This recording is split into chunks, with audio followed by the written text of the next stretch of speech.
most education. They would say it's very difficult to figure it all out because the whole thing is so complicated. But if you could know all the details involved in the behavior or a single act of a human being, you would find that it was the ineluctable result of a series of bouncing balls against each other, fundamental atoms that predispose the great final identity just like that. So that theory of the relationship between the atoms is called in technical language catenary. C-A-T-E-N-A-R-Y, catenary. A catenary effect or a relationship between events is like, for example, we use another illustration, where you stand a row of bricks up, end up, and you knock over the first one and they all go cata, cata, cata, cata, cata, and fall down. That is a catenary sequence. But it becomes increasingly obvious today to the physicists and to the biologists that will not do as a sufficient description of how various events affect each other. And so there's another type of causal relationship altogether, which is called, instead of catenary, reticulate. R-E-T-I-C-U-L-A-T, reticulate, from the Latin rete, meaning a net relationship. Wherein, in other words, any given event is not simply ascribed to one or more previous events, but that the relationship between the past and the present, and between the present and the future, is all to be taken into consideration in understanding any one event. In other words, let's take one event. I drop a ball and it bounces. Let's say it's an event. I don't know how many events it really is, but we'll just say for the sake of argument that it's an event. Now, is it enough in describing this event to say, I let the ball go, it obeyed the law of gravity, it hit the floor, but because it was made of rubber and had some air inside it, it bounced, and sort of slightly disobeyed gravity because it had an energy in it. But that's not enough.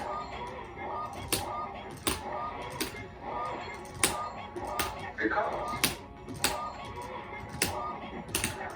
that the ball dropped, that I let it go, that it bounced, depended not merely upon a historical sequence of events that you could lay out in a string along a line of time. It depends also upon a present context. There must be a certain density of air. All kinds of things have to coexist with this in order for me to be there to drop the ball at all, much less manufacture a ball. So what happens must be considered not merely as a historical phenomenon, but it must be seen in context. Context is terribly important, because it isn't just when a thing happens that is important, it's where it happens. In what setting? So that you could say that my blood in my veins is in a certain setting. In a test tube, it's in a completely different setting. And in a test tube, my blood is not behaving in the way it behaves in my veins. Therefore, it's not the same thing.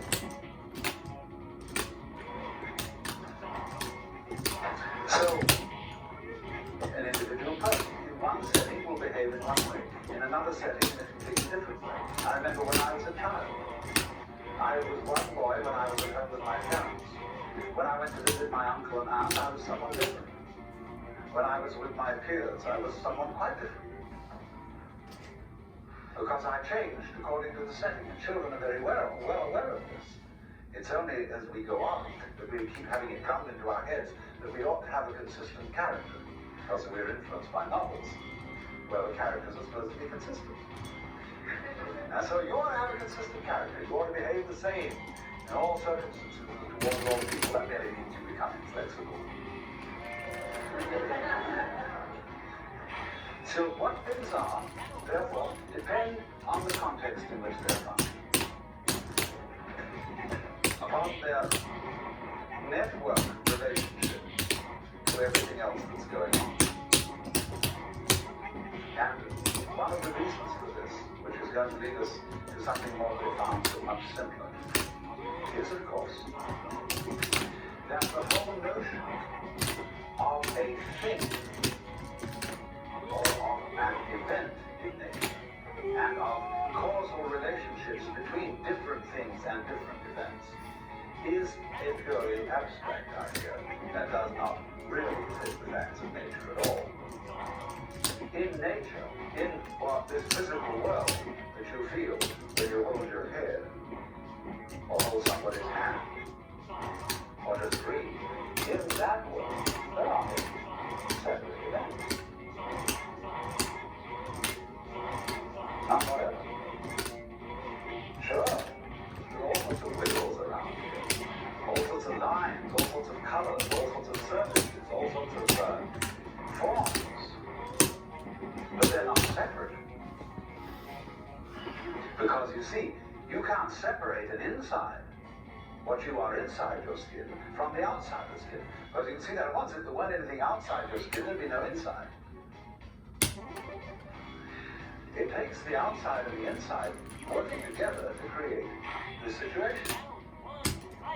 In the simplest way, the situation that I call my body wouldn't be operating unless there was air around here to breathe. This physical phenomenon goes with the situation of there being air. Now, true, it wiggles about inside the air in a rather complicated way. And other people watching say, oh, something going on over there. You know, because the air you can't see and it remains rather constantly simple as a gale. And so you don't pay much attention to it because it's always around. What you pay attention to is what changes rather rapidly. And you say, well, that's a that. You say, hey, you say to someone, you see the change going on, some wiggle over there, say, what's that? See? And he knows what you mean by a that. A that means something on the end of a finger point. It's different, peculiar, see? And that's a that. So from that comes the idea of an event, or a thing, a that. But all these that's that are happening aren't disconnected. They go with each other, just as I go with the surrounding air. And just as this whole situation in which we are at this moment is a complicated going withness. Now here then we get to the fundamental idea, this idea of going with. And from this we shall be able to construct the whole notion of network. This is the idea I said at the beginning. It's extremely simple, but very difficult for people brought up to use Western languages to understand.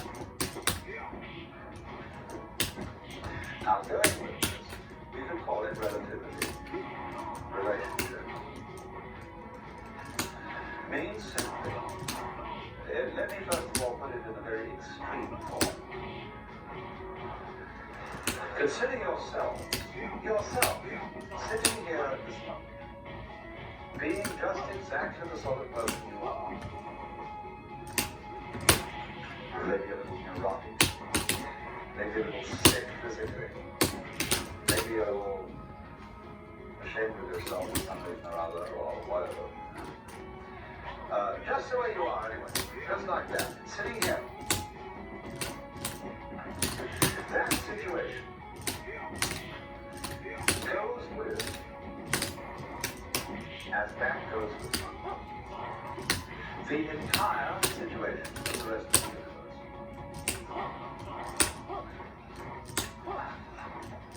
Now, you, as you are, exactly the way you are, and you really don't know what that is.